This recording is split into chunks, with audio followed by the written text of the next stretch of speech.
प्रभु यीशु मसीह के महान नाम से और एक बार इस नए दिन के लिए मैं परमेश्वर का धन्यवाद देता हूँ। आशीष और अनुग्रह का वचन जो आज के लिए दिया है परमेश्वर ने, मत्ती रचित सुसमाचार उसके 6 अध्याय और 6 वचन की ओर अपने ध्यान को हम आकर्षित करें। मत्ती रचित सुसमाचार उसके 6 अध्याय और 6वें वचन की ओर हम अपने ध्यान को आकर्षित करें, जिसमें लिखा हुआ है, परंतु जब तू प्रार्थना करे तो अपनी कोठरी में जा और द्वार बंद करके अपने पिता से जो गुप्त में है प्रार्थना कर, तब तेरा पिता जो गुप्त में देखता है तुझे प्रतिफल देगा। प्रार्थना के विषय में कई एक बातों को परमेश्वर प्रभु यीशु मसीह अपने चेलों को सिखा रहे हैं।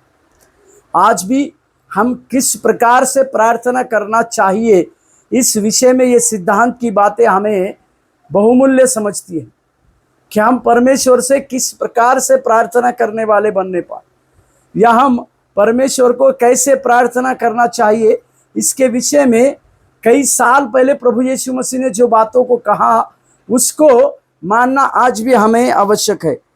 और किस प्रकार से प्रार्थना करना नहीं चाहिए इसके विषय में भी परमेश्वर ने कहा, परंतु हमें किस रीति से प्रार्थना करना चाहिए इसके विषय में परमेश्वर प्रभु ने कहा कि सबसे पहले कोठरी में जाओ। ये कोठरी वो बाग को दर्शाती है जहाँ पे किसी का हमें डिस्टर्बेंस नहीं होगा, कोई हमें किसी प्रकार की बात के चलते हमारे माइंड डिस्ट्रैक्ट नहीं होगा। इसी के लिए ये कोठरी एकांत की जगह को दिखाती है, ये कोठरी एकांत का स्थान को दिखाती है। दूसरी चीज, द्वार बंद करना। द्वार मतलब कई एक प्रकार के आवाज आने वाले द्वारों को हमें बंद करने की आवश्यकता है। हमारे मन से, हमारे हृदय से कई एक प्रकार के जो आवाज आते हैं उस द्वारों को हमें बंद करने की आवश्यकता है।